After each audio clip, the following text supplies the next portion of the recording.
Director Sorrell? Present. Director State? And Chair By. Here. You have a quorum. Thank you.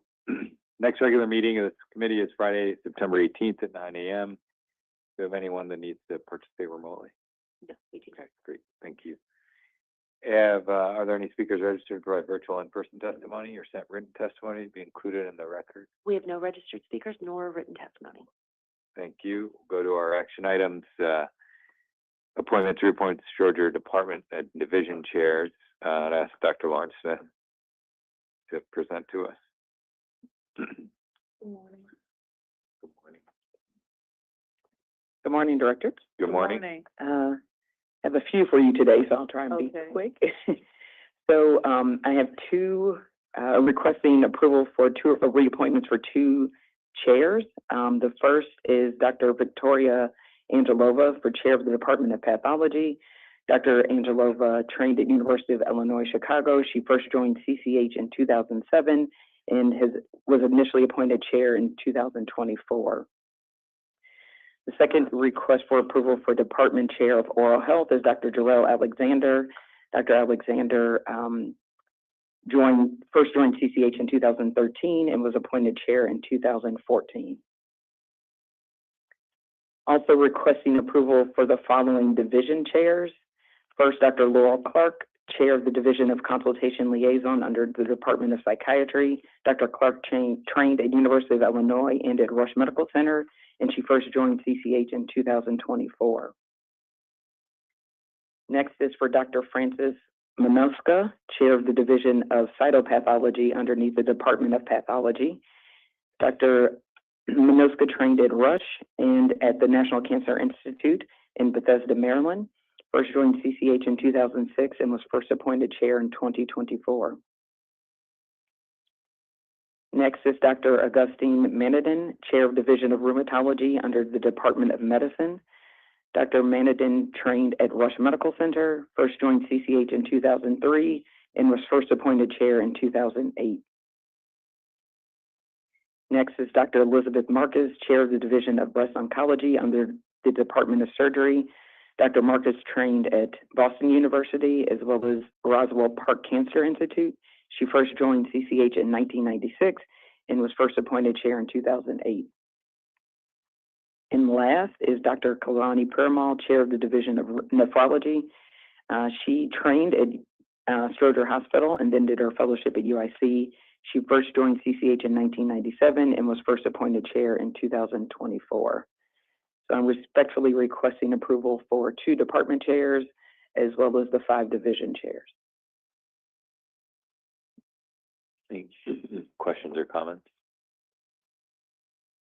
We have a motion to approve item 3A and the two proposed Stroger Hospital Department Chair and 5 Division Chair reappointments.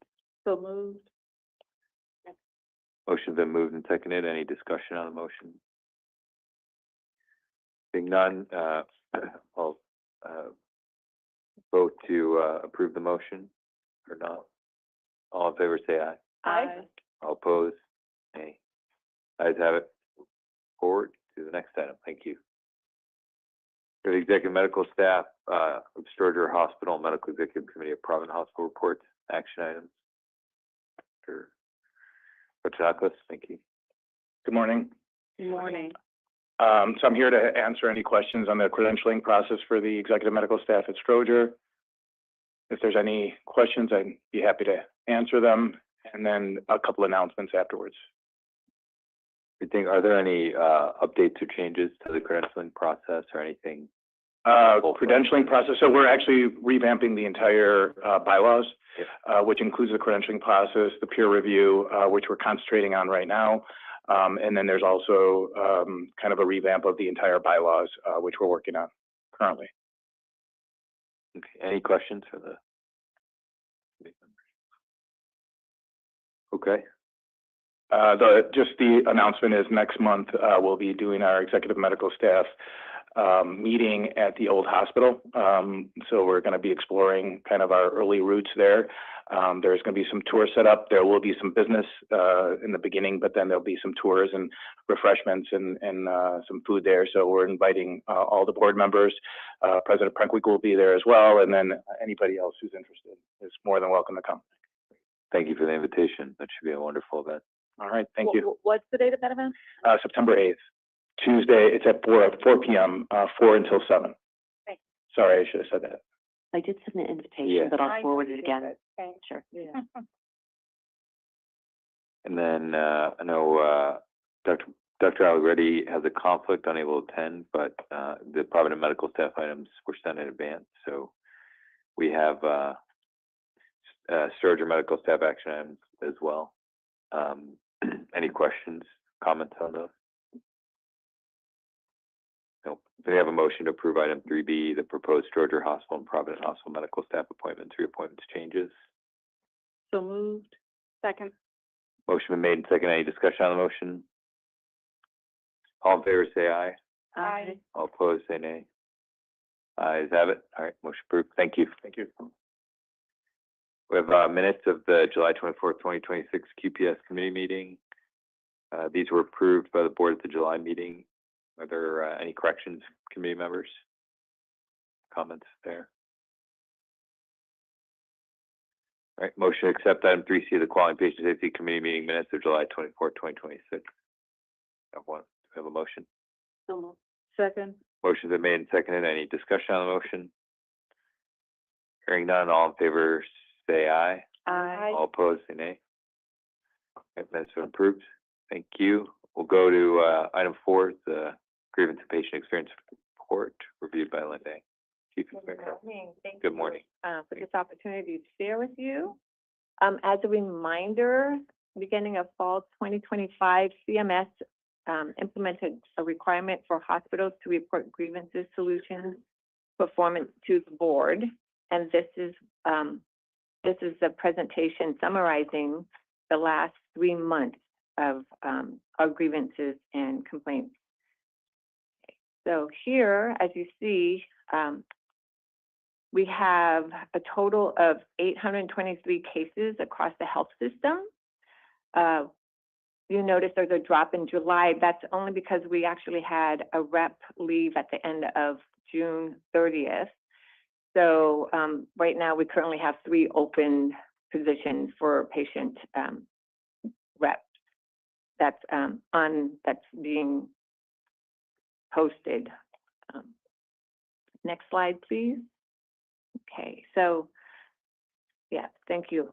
This slide shows the case distribution by facility, and this is, as you can see, Sturgeon has the highest reporting given the scales and the complexity at Sturgeon. But this is also a great way to give kudos to our teams, because across the whole system, we are being engaged and documenting the concerns that are at the site. Next slide, please. Okay. So these are the types of grievances or cases that we have. I'm not sure if you need me to explain to you, but I'm going to explain it again, the various types. The concerns are just items where patients notice something, like if the bathroom is dirty, and they went to patient experience and say, hey, can you get someone to clean the bathroom? That's considered a concern. Parking tickets were lost, so that was also a concern. Support in finding the pharmacy and actually speaking to getting them to speak with one of the teams, or learning more about discharge instruction. Those are all concerns, and so that's why it's extremely high. The complaints are things that we resolved real time within 24 hours while the patients are still on campus, and grievances are when they did not come to us, but fester about it at home and wrote it on the internet or called us later or wrote a letter. So those are grievances. So while, many concerns are resolved quickly, we continue to monitor the grievances to make sure that we close it on time. And next slide, please. So here, Yeah, just a quick question. So there's no difference in terms of the substance of the issue by those different, the complaints and the grievances? Yep. Well, usually the complaints are a lot easier to resolve. The grievances are when it takes a longer time for us to resolve as well, because we have to do investigation, or there's allegations about, you know, our staff or someone else. Yeah. Okay. Thank you. Thank you for that question. So the top 5 grievances, we have behavior and respect, quality of care, delay, and response time, communication, and loss of property. Just so you know, these are all, comparing to the previous quarter, it has dropped dramatically. The previous quarter, we had 88 for behavior and respect, and now we have it at 53. The quality of care used to be 57 previous quarter, now at 49. So it's that we're working on improving in how we care for our patients. Next slide, please. Time to for resolution. So CMS requires that we send out an acknowledgement letter within 7 days, at least 80% of the time, and grievances closed within 30 days within 80% of the time. So this shares with you how great our team is working on closing the grievances under 30 days. And the ones that we have that are 11 on the right, where it's more than 30 days, that usually is not because we're not working hard at closing it. It's because either the person involved is on vacation, their manager has to do additional investigation, so that takes a little bit longer. But the majority of the percentage of us closing it 30 days or less is about 91%. So we're exceeding what CMS is required of us. Next slide, please. So these are just numbers of grievances by the location. So the common themes for grievances, we would have like extended wait time, communication frustration. With inpatients, we have like the call light response time. We all working on, you know, this is also a great opportunity for us to see where we could support our patients. So we are working on certain projects to help improve in that. Next slide, please. So here is just kind of showing you the overall cases that we have per year. And we are,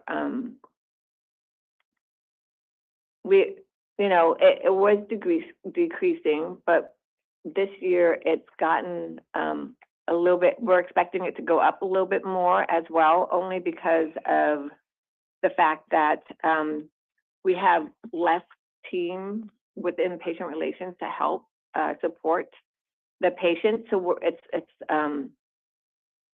it just makes the patient even more frustrated when we're not there to kind of support them right away in real time. And then the next slide are just compliments that we've gotten from our patients. Just reinforces the dedication of our team.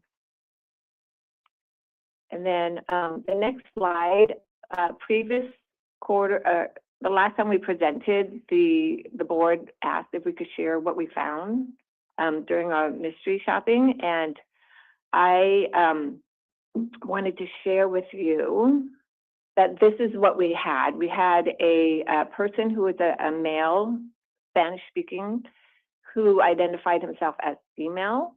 And we wanted him to go through the whole process to see what the experience is like. And these are the steps that he needed to look out for, the 1 to 8. And then also some of the questions for him to evaluate through the journey, as you can see on the right. One of the things is he his name is Adonis, and he told them that he wanted to be called Athena, and so they did when he called. But the only thing that he saw was the text messaging about the appointment still didn't, it didn't, how do I say, it didn't address that portion of it. And then when he used the call light, they would pick up within 2 minutes to 5 minutes. So that he thought that was very well done. The doctors also were very courteous. So the overall of what he found was very positive. He did share some opportunities that no one mentioned to him about our portal. We could teach the patients more about having the portal as a resource for them, and also possibly just the hand hygiene portion. Not a lot of people didn't wash their hands, but he saw maybe like 1 or 2.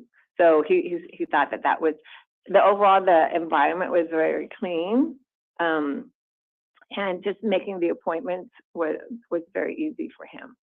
So it was a positive finding. So next slide.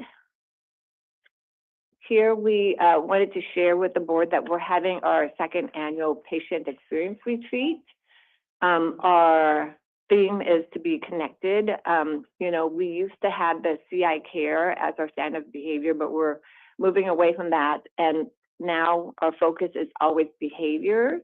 And the always behavior really is just to simplify things and make you just think about 3 things.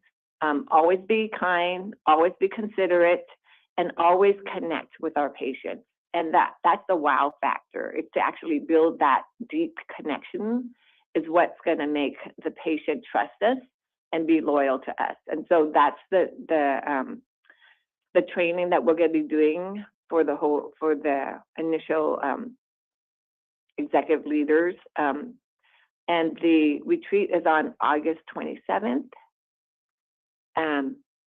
It'll be here. So if you're interested in joining us, please, you're very welcome to join us. But we're having a keynote speaker, Christy Daniels, who is the CXO for Press Ganey. And she's also going to reiterate why being connected is important for the staff and the employees. And then Marat, who will also present our employee engagement survey to the board next Friday. But he's going to present it to the team, and then we're going to work on like 3 key drivers that each division is going to focus on to move our scores up. And just if it's okay with Dr. Makaitis, I want to plug in that our scores are good. we did well this year. And then, as you can see, just the agenda, it's going to be a fun, exciting, full of learning activities. Next slide, please. Okay, so here is just one slide of what are always behavior training. Dr. Makaitis, this is his, not Makaitis, I'm sorry, McCormick.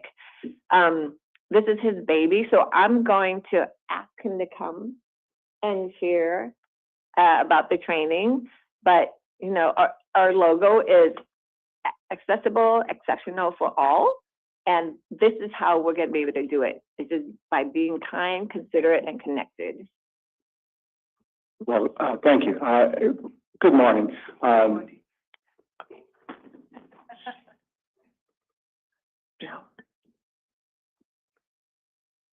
Is that better? Yeah. All right. My apologies. Yeah. So where we're going is that in essence, we are trying to move away from having our employees at bedside try to remember acronyms and how to behave in front of patients who are ill. We are actually trying to get them to understand that our expectations at Cook County is that everyone is treated in a kind and considerate and connected way, which I will expound on. One of the things that I have done over many years is read a lot of logos, and there's a lot of people who use the word compassion. There's a lot of people who don't understand or can define compassion. So I tried to get rid of compassion, the word, and boil it down into actions or things that our parents taught us when we were little and that we should be doing naturally. Being kind comes very early in life. You start learning about it when you're 2. When you're considerate, probably around the 1st grade when you start learning to stand in line. Connected is a little bit harder, and that's the part that we want to focus on. But I believe that people who are kind and considerate always will bring forth feelings of being cared for appropriately in our hospital. We are taking kind and considerate a little bit more prescriptively, to be honest, and developing further behaviors underneath. What does it look like to be kind? And we want to allow our departments, because it might change, to say, what does it look like to be kind within your department? So this also works in an employee engagement way as well, and that's we're trying to work with our departments, and we just had an HR meeting the other day and asked all the HR folks, in your department, what does it mean to be kind? Remarkably, it's probably a little different than in other departments because they are not all patient-facing all of the time.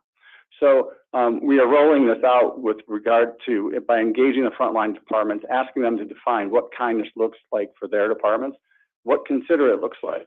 You know, considerate in the patient experience part of things is, please tell me what I'm doing, what you're doing to me at all times. We call it caring out loud. So that means you're going to be scheduled for a CAT scan today at 2 o'clock. You're not going to be able to eat, etc. You may get postponed. If that happens, we will let you know, etc.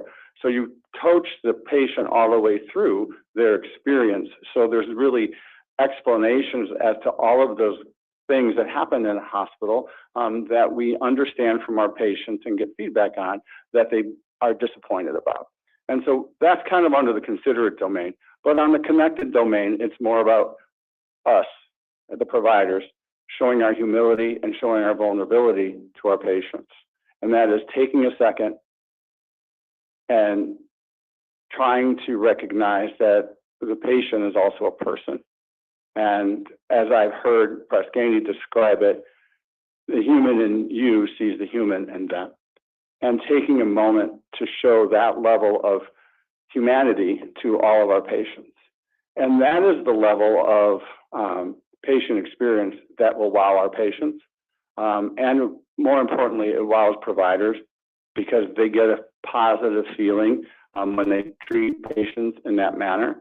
And Carrie from our HR department, well, you guys know her, Carrie is working on an integrated kindness and what kindness does for you as a provider, not exactly, and how that makes the employee engagement so much more positive when the kindness is felt by you. And so we've developed this training to really expound on these 3 principles, and the principles of it's a two-way street. It makes you feel better, and your patients are wowed. The fact that they're here sick, but being cared for as if they're a person who has the humanity that they've grown up with. And we're trying to get away from acronyms and trying to get everybody to remember what their mothers taught them. Is there anything else on my slides? Thank you so much. Do we have any questions? Or?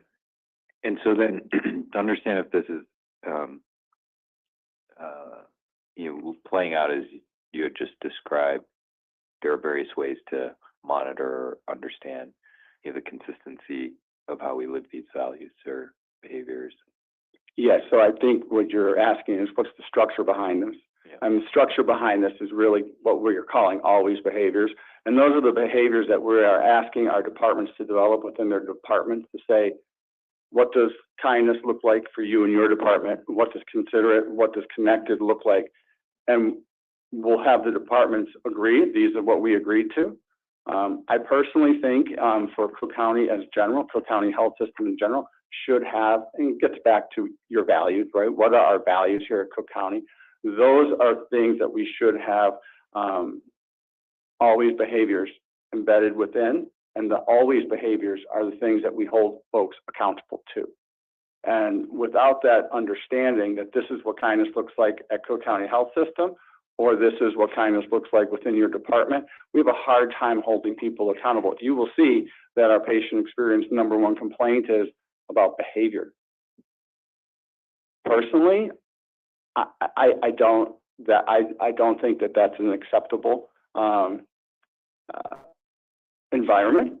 I think that if folks are not understanding that we're caring for people who are sick, people who are vulnerable, and we can't be kind and considerate, then we have a bigger problem.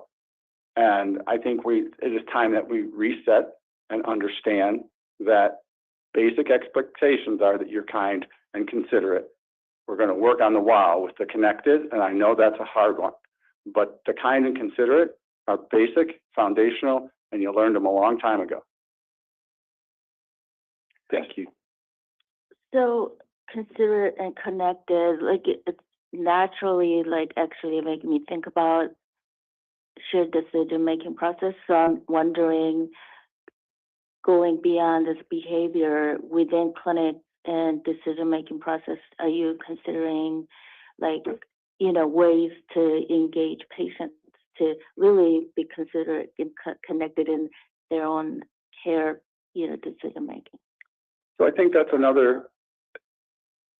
what's nice about this is you can kind of mold it or meld it into anything like that. We can move from, I first want to set the basic expectations of our behaviors, 1.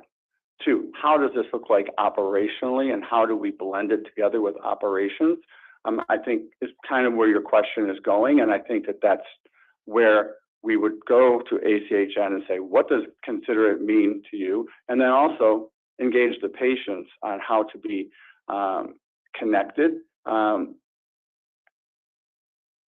I have a bias, and I'll expose it to you. My bias is that being connected is not about the mechanical connection. It's about emotional vulnerability, the humanity. That's what connected is. Now, will we struggle with departments who are going to want to take it literally and make a connection by saying, I'm going to call them so I'm connected, for an example? And the answer is probably, and we're probably going to have to coach around that because the word can be taken so literally. But that coaching is an opportunity for us to discuss what connection really means here at Cook County. And you might be able to tell a little passionate about this. I really think that it's why we're here. It's why we're in healthcare. And we're going to need to constantly remind that is why we're here. I guess I'm very mechanical and literal person. I was just thinking about you commented on patient portal, is one thing. The silent, I don't know, like shopper, Secret shopper, yeah. secret shopper was mentioning. I think that might be a really good, way to connect even, beyond clinic settings. Yeah, and when I work with groups on this, I try to bring those under the consideration because it's considerate to allow us for patients to be engaged in their care. It's considerate for us to tell them what's going to happen. It's considerate for us to push out when their next appointment is. It's considerate to do those things. Those are the things that it's being considerate. Like, oh, yes, you're actually a person too and have some time, so let me be respectful of your time. That's an act of consideration, and that's the domain that I see most of the literal connections to. And I want to save connection for that humanity and that more vulnerable human part of what we need to be doing. Thank you. So it sounds like there's a team in each of the departments that work on this then, or, a structure for that then? We're getting there, to be quite frank. Lane's team, myself, and Wynn's team in HR have been connecting, literally, on this, and we'll be developing that out. And that's where in August we have the kind of a launch going. But this is an ongoing, this is ongoing. I've done this before.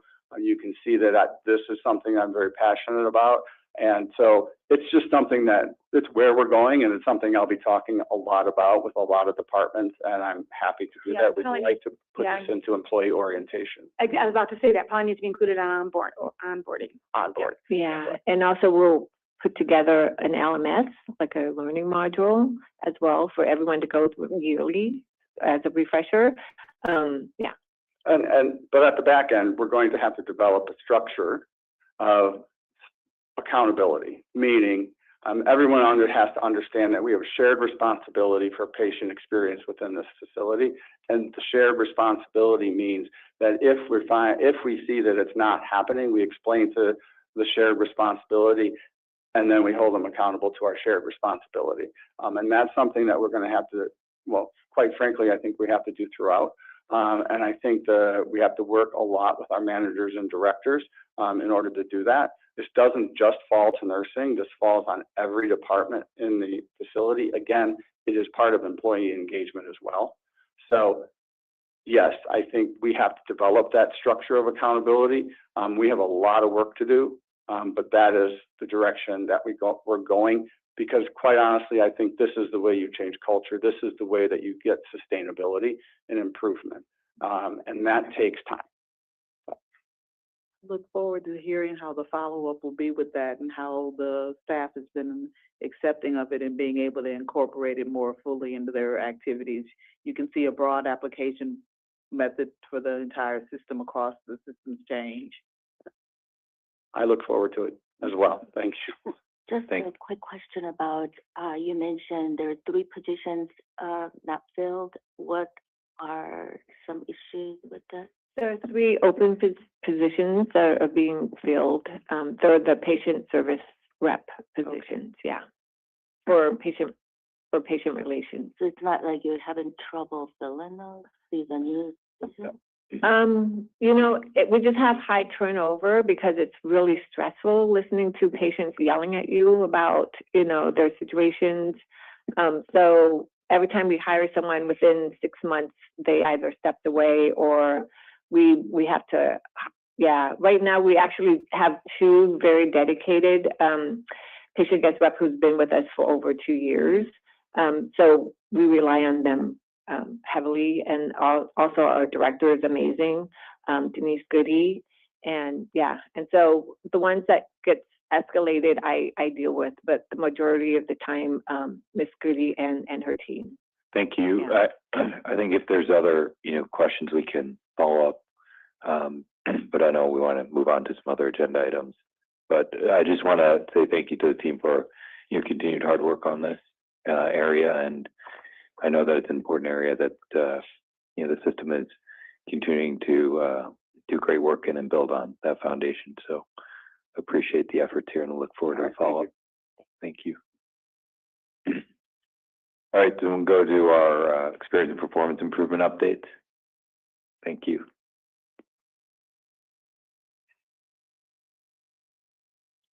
Start with Mr. Roger and Donna Cost. Thank you. Kathy, Thank you, and good morning, everyone. Good morning. I'm joined by James Driscoll, our Director of Patient Experience. Morning.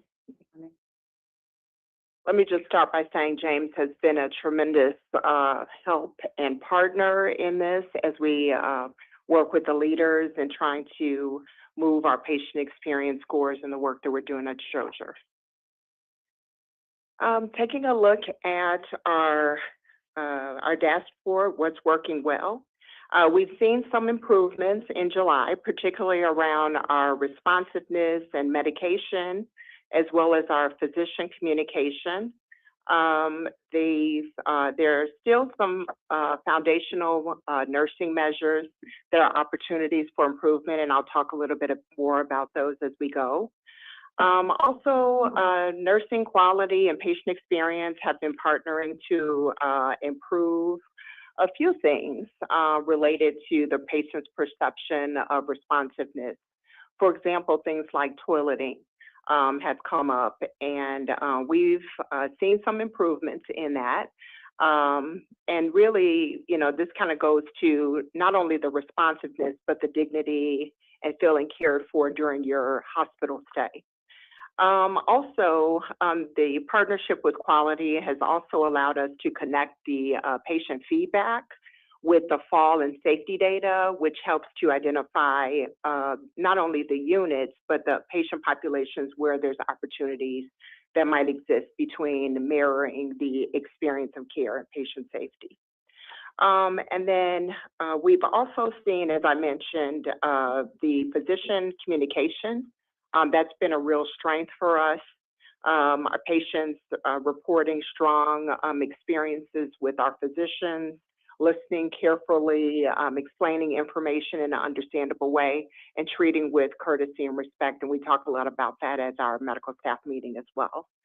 Also in July, and we'll see the data a little bit further later, but we've seen our scores for listening carefully at 89.4% and doctors explaining at 89.2. So again, this is suggesting that doctors are directly, connecting with patients, and the communication has generally been strong with patients.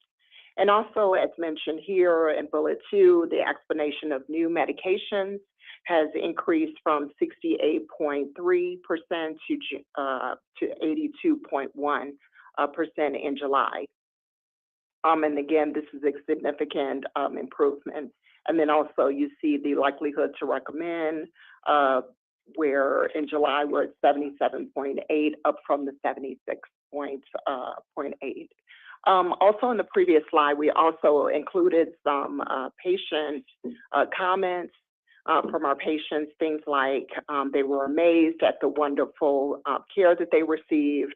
There was one comment that during their stay in the trauma ICU, the care was excellent, and the staff were the patient was incredibly grateful. So moving to slide number 2, do we have?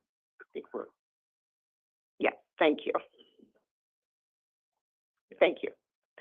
This is where we have the current updates and projects, and some work where we're continuing our focus. The first one being our new always behaviors, and that was explained by Ms. Dang and Dr. McCormick. Really, our focus is increasing the consistency, really that influence the patient's perceptions. And so the work continues, and we'll be finalizing the training for the staff.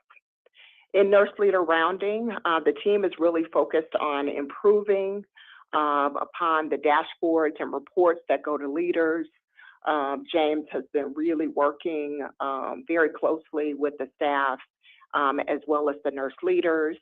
And really what we want to do is to drive the experience that's coming out of those nurse leader rounding. So staff introducing themselves, communicating consistently, and involving the patient, obviously, in the care. Next one, the implementation of the I-round in the ED. This was actually a really kind of exciting one.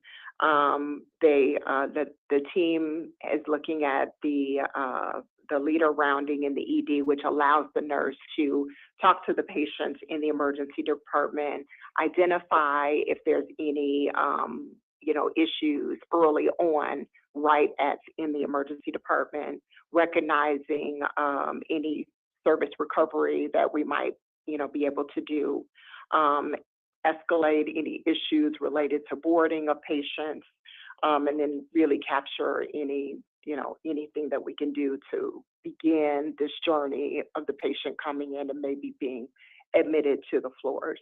Anything you'd like to add there? No, and I just want to say we are very excited about this. So the only thing that we're waiting for is the purchase of the 5 Surface Pro that we would need to implement this. And this is really designed, as Donica was saying, to make sure that the patients, when they get up to the unit, all their issues, if they had any in the ED, have been resolved. So we're going to start with just those patients who are going to be admitted, and then hopefully as we can expand it to areas in the ED. Thank you. Could you also just introduce yourself to the? Yeah. My name is James Driscoll. I'm the Director of Patient Experience and Employee Engagement. Thank you. Our next one is a same slide, Debbie. Is the resident overnight rounding. So this is one that's kind of new and innovative for our family medicine team.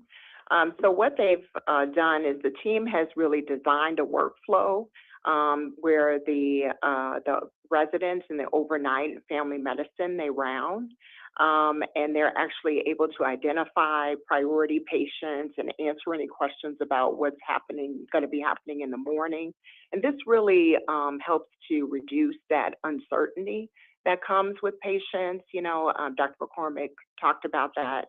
We really want to have, you know, and document any unresolved issues and directly have that team collaboration of what is actually going to be happening for the patient, and really getting to more communication to our patients.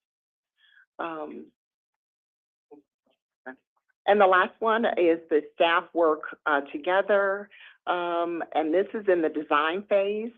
And this is one that they're improving the communication between, again, the nurse, physicians, and other members of the care team so that there's consistent information about the care team and working together.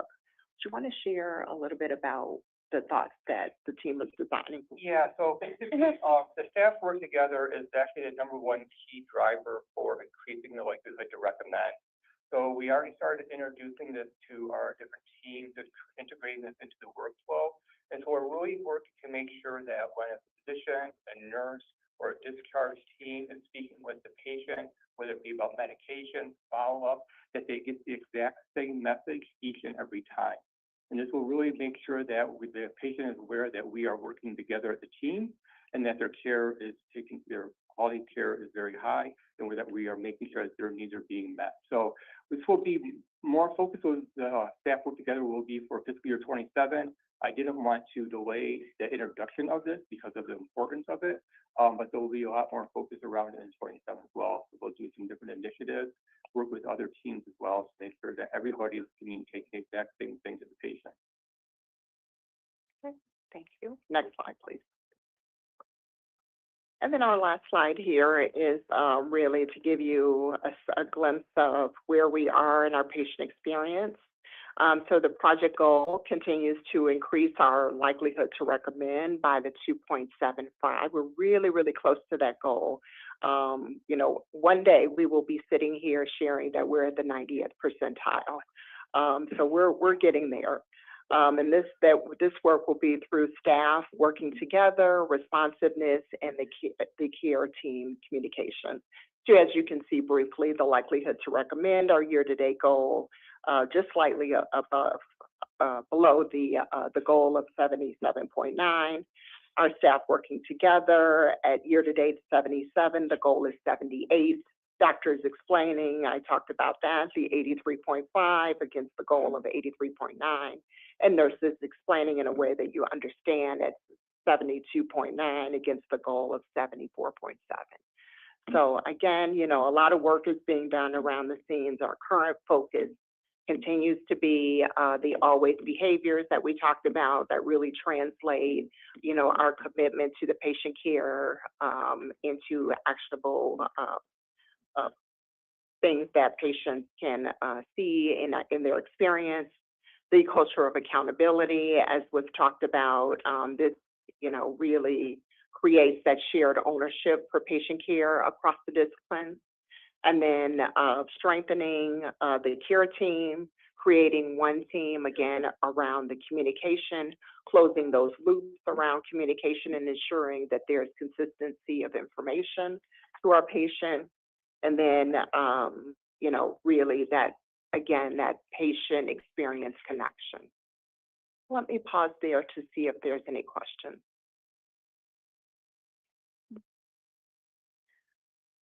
Nice to see it moving in the right direction. Thank you. Thank you. Good Yeah. positive changes all across the board in all areas, so excellent work. Thank you. Yeah, great to see the progress, and I think that, you know, continuing to share what behaviors and interventions are working, and doubling down on those because there certainly seems to be in staff working together and a improvement that's significant. So that'd be great. Okay, thank you. All right, thank you. That report will go to Providence Hospital, Dr. Arnold Turner.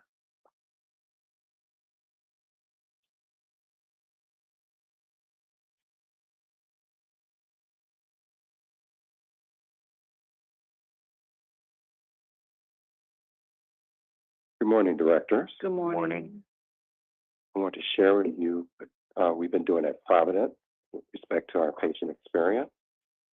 First, I'd like to highlight what's been going well. See on the first slide there that our HCAHPS discharge information domain is approaching the goal for year to date.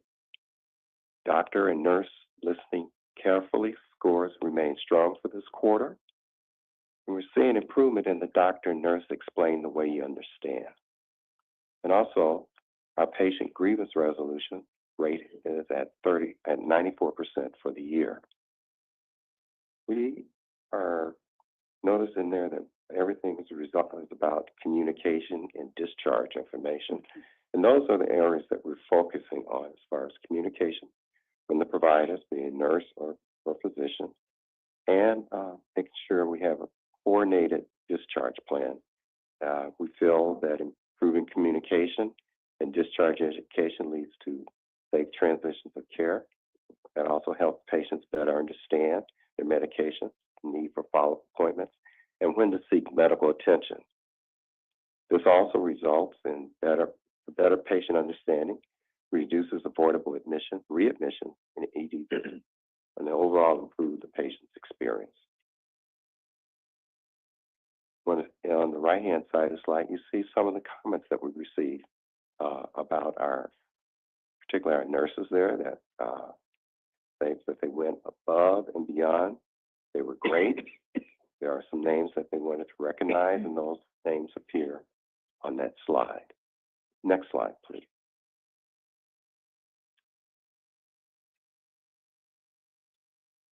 Where do we need to focus? We're focusing our quality rounds is one of the main things we're focusing on to lead to improvement. We focus on the patient understanding. Concerns are identified and resolved in real time. Closed loop follow-up and documenting recurring themes so we know what we need to address. The quality round, are using the nurses who do, the charge nurses who follow up on that are using a tool to get information about what has taken place during the nurse round and seeing if we are addressing the things that we decided to address with respect to education, discharge planning, and communication. So as far as teaching, we're working on the standardized medication communication between providers and nursing, and it still needs some attention, as you can imagine. But one of the things that we are using is the teach back method, the AHRQ teach back framework, to confirm that the patient understands, but not just to confirm that the patient understands, but also identify gaps that the team needs to address as far as the patient education. So when the patient is ready for discharge, they have more confidence about what to look out for when they get home. They're more ready, more knowledgeable about the medications and what basically to expect after discharge. The respective discharge planning, that still needs some attention, but one of the things we're doing is focusing on discharge planning starting on the day of admission. One of the things that our quality council for inpatients done, they've attended the multidisciplinary rounds that we have each day regarding the inpatients and observed, made some recommendations, and have engaged that members of that, I don't want to say committee, but that team to address some of the processes and come up with recommendations as far as how we can go about making changes.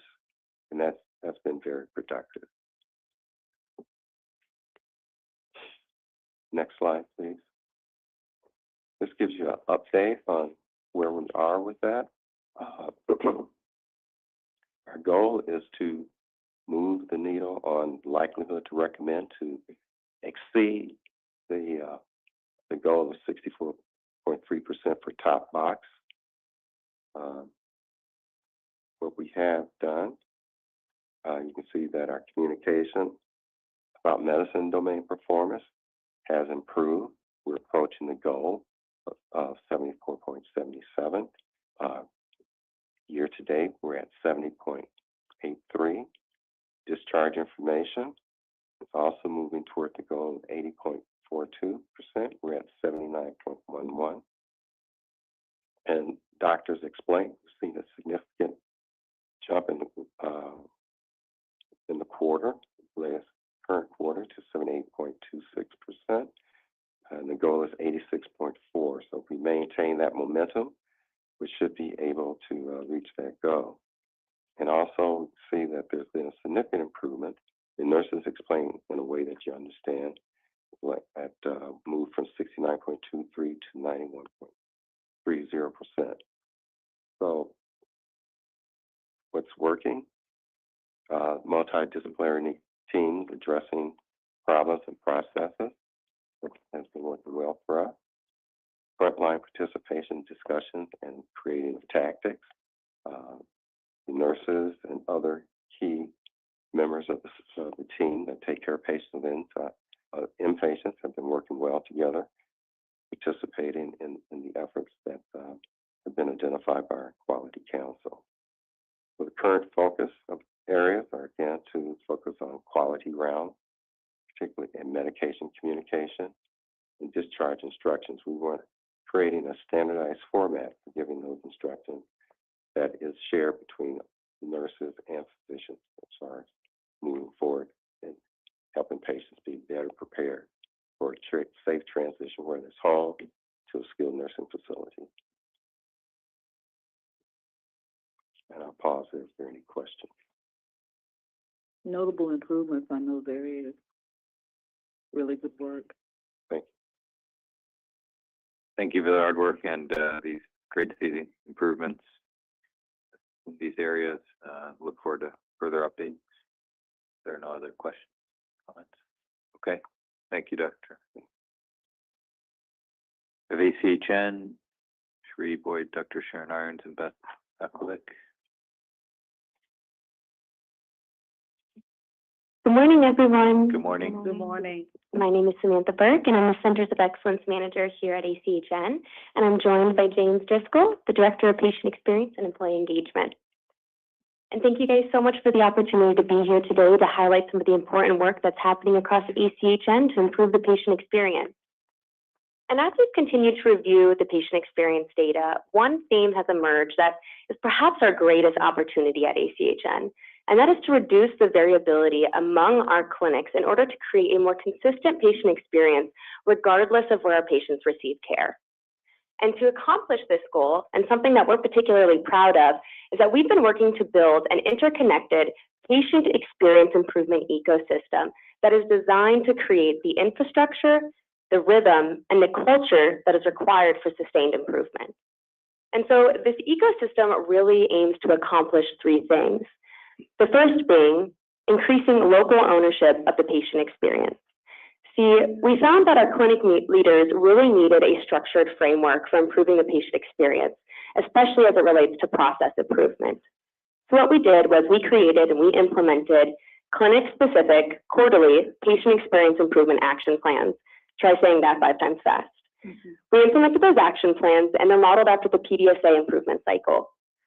Leaders then are expected to first and foremost engage their frontline teams in the exercise of identifying local interventions, implementing those interventions, monitoring the progress, and fine-tuning those interventions over time. The next thing that this ecosystem aims to accomplish that we're doing particularly well is building leader engagement through shared learning. And we do this through our patient experience roundtable, otherwise known as our manager or leader forum. And so what we recognized was that many of our leaders were solving similar challenges in isolation, and we really wanted to reduce those barriers. So what we did was we created a forum, we established a forum where leaders could come together from those clinics to discuss patient experience trends, discuss any challenges, share innovative approaches to improving the patient experience, and ultimately collaborate together with their peers to drive patient experience improvement. And then the final and the third thing that this ecosystem really aims to accomplish that we're really proud of that we're doing well in ACHN is recognizing and celebrating our ACHN teams for the great work that they do. And so we understand that patient experience improvement rarely comes from process improvement alone, which suggests that there's a very important behavioral component of patient experience improvement. And so one way that we are intentionally reinforcing those behaviors that contribute to an excellent patient experience is through our programs, like our recognition program, Ambulatory Champions of Excellence, otherwise known as our ACE recognition program, which in a nutshell recognizes ACHN employees who exhibit or exemplify our always behaviors. And so you can begin to see how these initiatives were not developed in isolation. They really were intended to work and were designed to work as one system. Those local patient experience action plans, they provide the structure for the disciplined patient experience process improvement, while that roundtable creates the rhythm for shared learning and acceleration of those adoption of best practices. And then ACE reinforces the culture that's going to sustain that improvement. Next slide, please. And so building on the improvement ecosystem that I just described, this slide highlights some of the great initiatives that are underway. Now, I'll speak to some that may not be on the slide, but first and foremost, one thing that we're very excited about that I know we've discussed is rolling out our always behaviors. And we're doing that because we want to model the expectations to our staff of exactly what does it mean to be always kind, always considerate, and always connected. And so in order to be successful, what does that mean? That's setting an expectation, giving our staff the tools and resources to meet that expectation, and then executing on that, which is exactly what we're doing. We've defined the always behaviors. We're rolling out the training to be the tools and the resources for our teams to succeed. We're also continuing to do team building across our health centers. And we're doing this in order to strengthen teamwork. See, similarly to some of our other departments, staff work together to care for you is one of our biggest key drivers in improving likelihood to recommend. And so a lot of our initiatives really focus on improving collaboration between our teams and teamwork. And so these team building sessions address just that. Another important area that we continue to focus on is leveraging employee feedback, specifically from our frontline teams. So following the reveal of our employee engagement survey results, we'll actually be creating structured opportunities to engage with our frontline teams and seek additional feedback that dives a little bit deeper into the opportunities and any of the barriers that our employees are facing to improve the employee experience. So for example, last year, following the employee engagement survey, we facilitated our Thriving Together listening session, where essentially we dove a little bit deeper into the key driver of this organization treats employees with respect. And what came out of those listening sessions was the birth of our recognition program, which is the ACE recognition program. And so we plan to do the same thing this year. And then finally, we're beginning to establish the foundation of a much larger initiative, and this is for an ACHN-wide patient journey mapping, where essentially we'll be taking a much closer look at every step of the patient journey in order to remove friction. And this is really our long-term strategy. Our goal here is to understand the patient experience across ACHN, identify and really pinpoint exactly where that variation exists, and then really begin to intentionally design a more consistent patient journey. Next slide. And with those efforts underway, the next question becomes, well, are we beginning to see signs that we're moving in the right direction?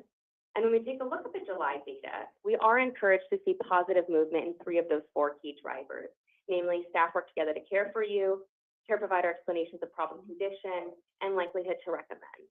And while we are encouraged by that movement, we do recognize that there is still much work to be done. So I will leave everyone with this.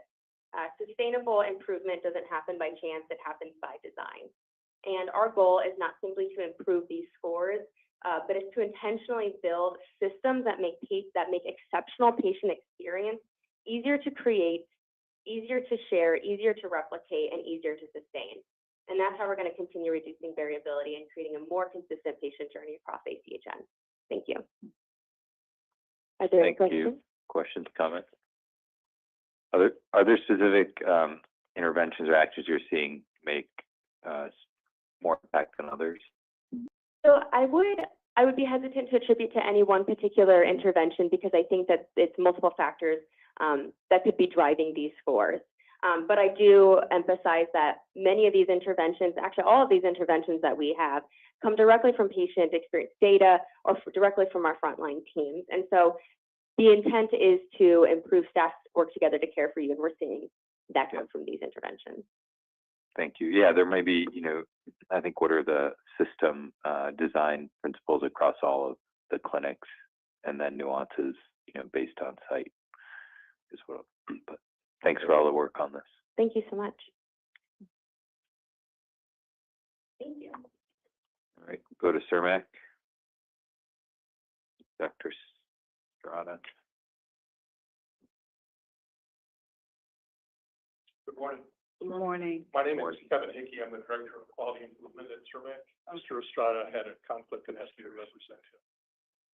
Our report today will address both CERMAC Health Services and also the Juvenile Temporary Detention Center. So in this first slide, you see what we've identified as what's going well. For CERMAC, we have an expectation that a nurse will put eyes on a patient within 24 hours when they've submitted a health service request form. You can see our goal is 95%, and we've exceeded that goal for every month year to date, January through July. For JTDC, they have implemented a monthly patient satisfaction survey that started in April. Prior to this year, it was done annually. You can see the rates for April through June. Their goal is 90%, and they fell just short in May at 88%. They've exceeded both in April and June. Next slide, please. So where do we need continuous focus? On the JTDC side, their goal for responding to their health care request forms is 96%. 96% would be reviewed within 24 hours. They fell just short of that at 95.7%. However, they've identified opportunities for improvement, both in the workflow. They're evaluating where they can make adjustments there. The staff training, the rotation of staff who conduct these reviews and the discussions with the patients. Also training for the residents so they understand the need for timely completion and submission of the forms. And lastly, the expectation that the forms will be collected daily. On the CERMAC side, our focus is on patient grievance resolution. We have an expectation that they'll be reviewed within 15 days. To give you a little bit of background, the grievance process at CERMAC is different than what was described this morning. The Department of Corrections actually manages the grievance process for us. We collect the grievances. They're divided into corrections versus clinical grievances. We get about 300 to 400 a month. They're immediately triaged. They're delivered to us daily. We then work with the applicable department, dentistry, mental health, medicine, nursing, to review those grievances. A large number of those grievances are not substantiated. They're addressing issues that aren't relative to care, or that once investigated, the issue had either been addressed or there wasn't an issue in the first place. However, our goal is to identify those that are substantiated so we can respond as quickly as possible to their resolution. Next slide, please. So what are we doing relative to those grievances? The expectation, again, is address them within 15 days of receipt. The goal is 90%. Year to date, we're at 82%. Last month, it was at 77%. We've transitioned from what was a batch process to a continuous flow process. So we work with corrections. So every day we get the grievances in. We also get out. They collect them each day, those grievances that have been addressed. While our percentage has fallen below the goal, the average number of days for grievances is well within our goal. The goal, again, 15 days. Year-to-date average has been 9 days. So we have an opportunity to improve one set of grievance processes where we're inconsistent regarding that daily processing. It's those outliers that are impacting the percentage where we're falling short. Be happy to address any questions. Any questions, comments? All right, Thank you. thank Thank you. you. Go to CCDPH, Dr. Joshi. Thanks so much for your time, everyone. This morning, Kiran Joshi, Chief Operating Officer, Cook County Department of Public Health. You may be wondering why we're talking about grant expenditures at a session essentially designated for discussion about patient experience. Our direct patient care work is very limited and not really quite representative of the overall work that we do as a health department. So we're choosing to focus on a particular quality improvement project focused on improving grant management performance. This is incredibly important because it touches so much of what we do at CCDPH. Just by way of a reminder, approximately half of our budget is funded by grants. The large majority of that are non-competitive grants that we get from our colleagues at the Illinois Department of Public Health that go to fund our sort of critical public health infrastructure. So the project that I'm about to describe is very impactful. Our ability to spend down grant funds can also potentially influence future funding, but I think it's particularly meaningful given the constrained fiscal environment that we're all operating in. So this past year, one of our executive goals was to raise the spend down across all grant awards to 90%, while ensuring deliverables are met, and of course, that allocated funding is spent responsibly. So we met that goal, really proud of that. And want to acknowledge both our administration and operations team led by Marley Hendricks, a number of grant managers and program managers that worked really hard to achieve this. So we reached a 98% spend of our local health protection grant. That's one of our largest grants, and goes to fund various areas across the health department, including our communicable disease control program, environmental health, as well as some of our public health nursing work. This reversed 3 consecutive years of significant underspending. And we also developed a new financial oversight strategy that brought 92% of our FY26 grants to a 90% spend or higher. So what contributed, just taking a step back from here, where was this underspending coming from? Without going into too much detail, our financial sort of infrastructure had really taken a hit post-COVID. During COVID, we really sort of felt that. Post-COVID, we're committed to making some improvements there.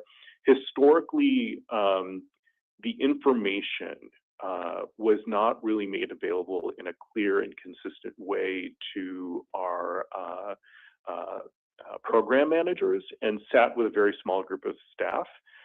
We had multiple competing sources of truth. Everyone was sort of maintaining their shadow spreadsheets with grant financials. And then there was this sort of turnover that would happen naturally in any organization, so you'd lose key knowledge. So, you know, this is not, I want to both acknowledge the work of the team, but also acknowledge that, you know, I would submit this isn't really rocket science. We established some really basic cost control processes. I meet with our executive team twice a month to review our financials. And there is ongoing communication with program managers as to the degree of spend. And that can sometimes trigger more detailed conversations about the need for rebudgeting, where potentially, you know, original budgets were just not feasible due to hiring delays, perhaps, or issues with contracting. I do also want to acknowledge that we have decreased the number of vacancies and want to acknowledge the work that's been done in that space by our colleagues in HR. That has been greatly impactful as well. So just some additional work that's been happening here. Our administration team launched a grant management toolkit, which is sort of a centralized resource for all our program managers and grant staff, really intended to give managers the tools they need to effectively manage their grants. This is a reduced variability, improved consistency in processes. Of course, we're doing all of this in collaboration with the centralized sort of CCH grants management folks. So some things that we're working on now, wanting to continue adoption of the processes articulated in that grant management toolkit, continuing to revise those, improve our protocols, and also going to be looking at making some structural changes to develop essentially a small business operations unit within CCDPH in alignment with some of the work that's happening across Cook County Health to improve administrative infrastructure. So that's it for my comments this morning. Thank you once again for your time. And as always, thanks to the CCH Quality Improvement Shop for their support. Thanks for the good work here and important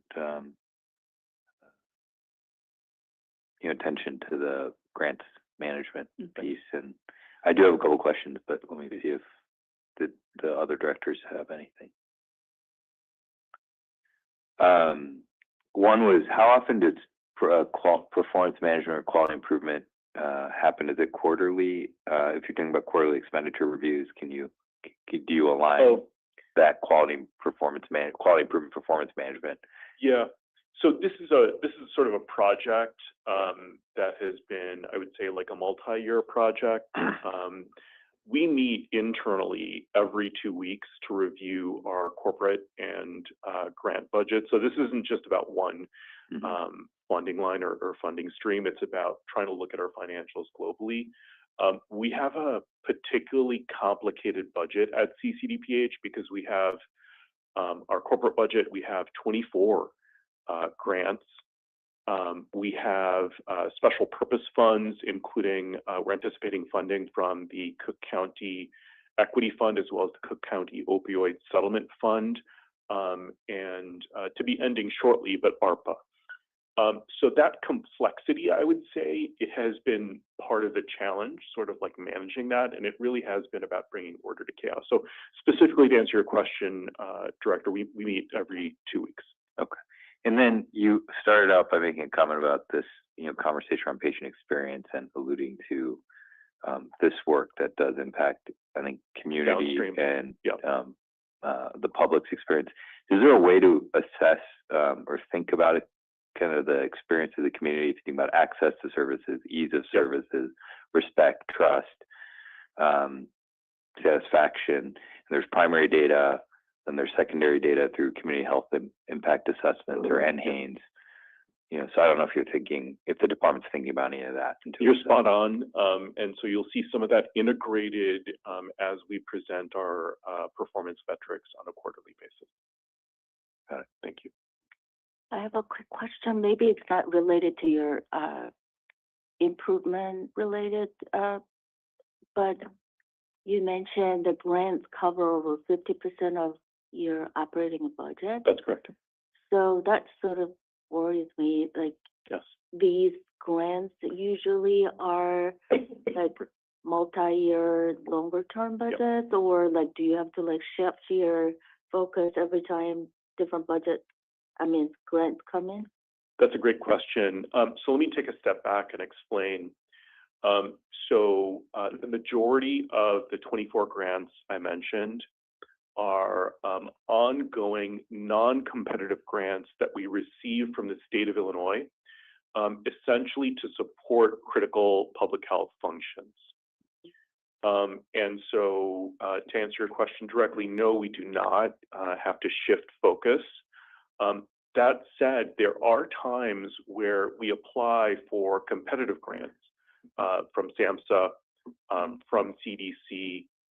That money has dried up recently, but we're always looking, and it's always towards an eye of what's strategic for us, what makes sense for us. And so that's always a consideration. Thank you. All right, thanks so much. Thank you. Thanks so much. Appreciate that. County Care, Chrissy Torino. Hi, good morning. Good morning. My name is Chrissy Torino. I'm the Chief Operating Officer for County Care Health Plan, and I'm looking forward to talking about our CAPS results today. We receive member feedback from a variety of places. We do enrollee advisory councils. We also do quarterly pulse surveys, but the main place that we really look to is our annual CAPS survey. So our CAPS survey fielded from February to May 2026. We received 362 adult surveys, which was a 13.5% response rate, which was just 3.1% above Press-Ganey's benchmark. And we were very happy to see increases in the percentages across all of the measures between 2025 and 2026. In 2025 and this year, we completed a variety of different activities. We launched a new member portal last year. We also launched a new text messaging tool and website. We also, I know we presented on, in a variety of forums that we have redetermination events about 5 days a week in the community. So over the past year, have hosted just over 250 community events. And then our outreach team, we have an outreach team that supports with scheduling and care gap closure, doing outbound calls. So based on this, we have received 5 stars for rating of a health plan. We're at the 96th percentile. That's based on the Press-Ganey benchmarks of looking at the that's based on the Press-Ganey book of business.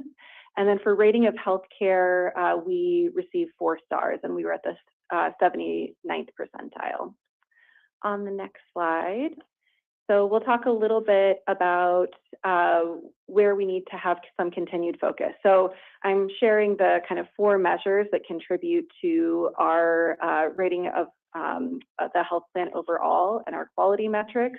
So the National Committee for Quality Assurance looks at getting needed care, getting care quickly, rating of a health plan, and rating of healthcare. The 2 areas that we're really going to continue focus is getting needed care and getting care quickly. While we did see some percentage increases from last year to this year, we're still just over the 66th percentile, which puts us at 3 stars. So some of the key challenge areas are just low knowledge of our transportation benefit. We've received that feedback from some of our pulse surveys. We also know that members have expectations around appointment availability, so doing some additional education, but then also, as I mentioned, having that outbound outreach team to support with scheduling.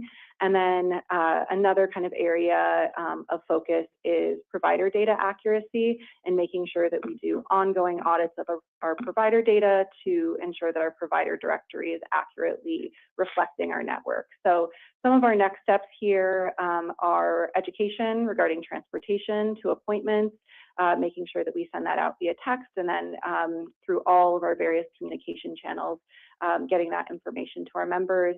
We're also always working on making improvements from a value-based contracting perspective to improve access, contracting additional in-home options, and then doing ongoing provider directory auditing, and then doing direct connection with those providers based on that result to ensure that our directory is reflecting the providers within our network.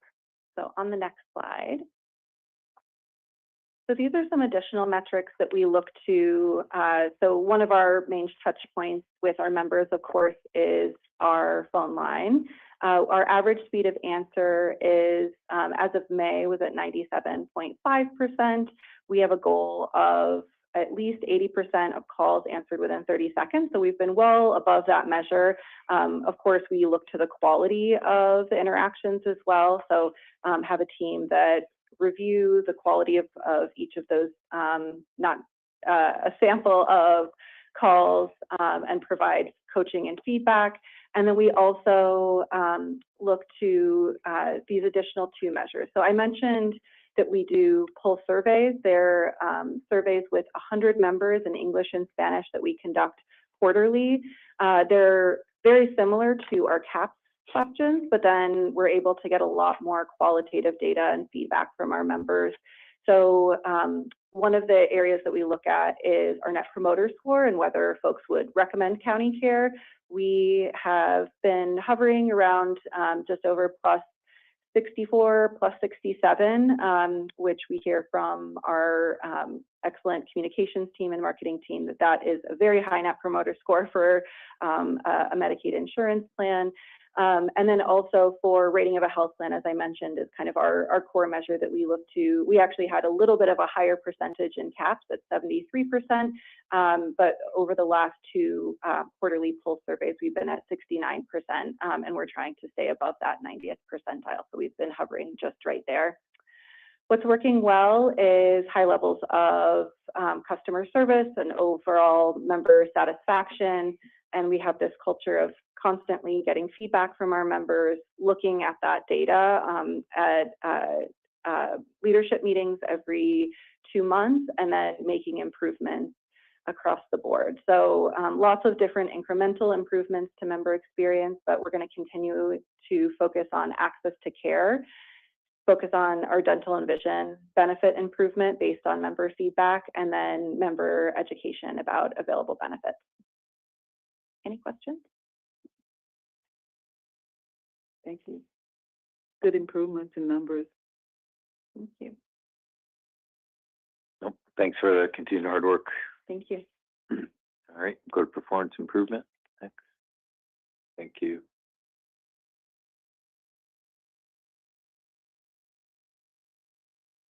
Good morning. I'm Andrea Ramel, Director of Performance Improvement. And we have a couple teams here today to share some of the performance improvement work that's going on across the health system.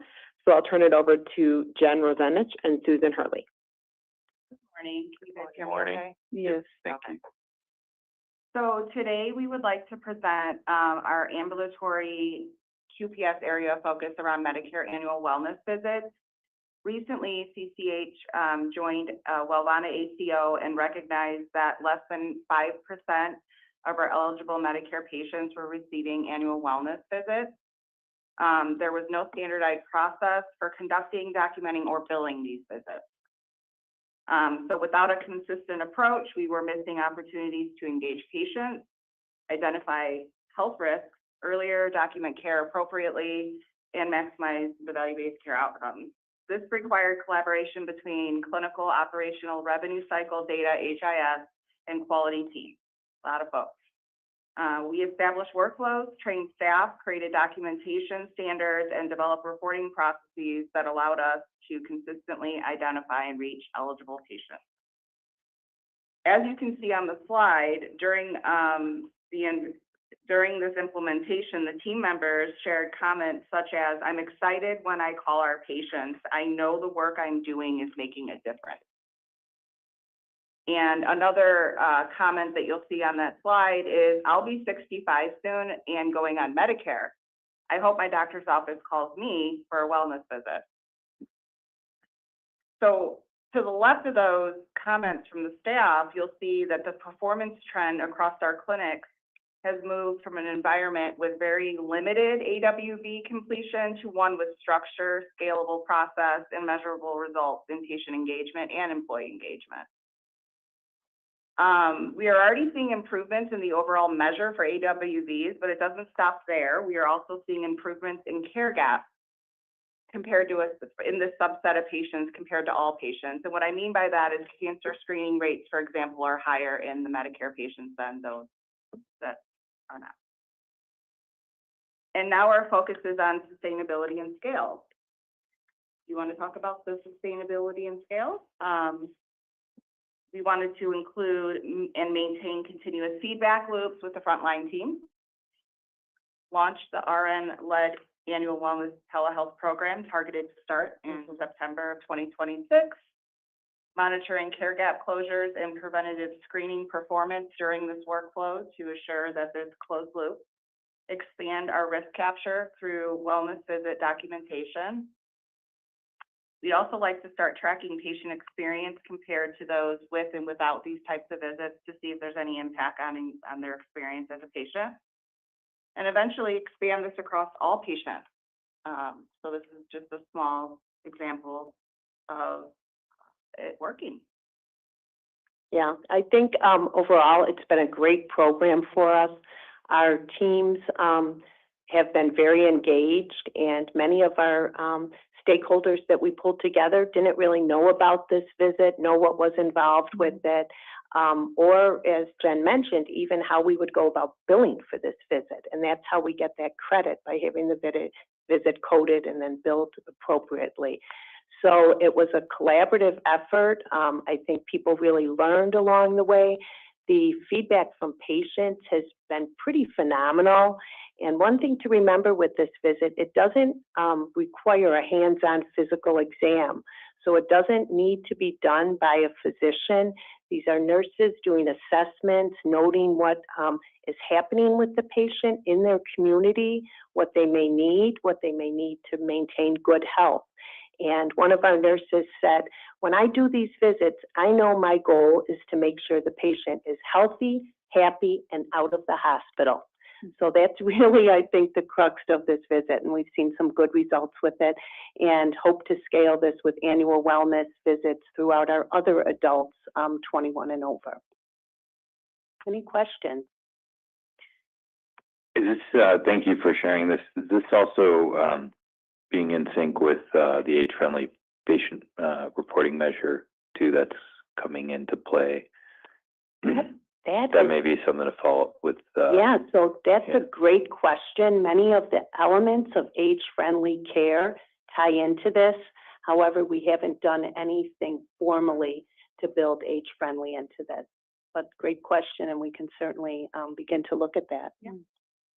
Thank you. Any other comments, questions? Thank you. Great work. Thank you. Appreciate the work on this. And I also want to say thank you to Raji Thomas for leadership and collaboration on all these elements, quality and safety. I know that she may have just left the room, but we'll go next year for another part of performance improvement. Yep. Good morning. My name is Jackie Swick. I'm the Director of Patient Safety, and I'm here to talk about falls. So we did unfortunately see an increase in fall events across Cook County Health. As a result, we wanted to standardize our approach. So we formed the System Quality Falls Committee, which rolls up to the System Collaborative, with the goal again of standardizing how we approach fall prevention to prevent falls and patient harm. One of the major things we did was re-standardize our definition and also change how we tracked falls. Previously, they were just tracking a subset of falls, but we wanted to zoom out and look at all of our opportunity to prevent falls and patient harm, whether they qualify for NDNQI, CMS, or any other coding. So that was two of the big changes we put in place, and you can see that's the red line on the graph. We also aligned our definition of patient fall with injury along with CMS. So you can see we've seen a significant decline in falls resulting in patient injury, as well as slight decrease in falls since we put these in. Looking forward, we're going to continue our divisional fall work groups. This is where each and every fall is reviewed by that division for individual opportunity and shared learning. Reinforcement of those core fall prevention tactics like the high fall risk bundle, prioritizing safety over privacy. High fall risk patients need to be attended to while they're toileting. Our post-fall huddle and documentation process, which has really strengthened our data collection. That's it, because I know we're on a time crunch. Any questions? Any comments? Any other comments? No. Questions, comments? So this is good to be interesting to see the ongoing results after this has been implemented more fully. Yeah, no, I'm optimistic as always. All right.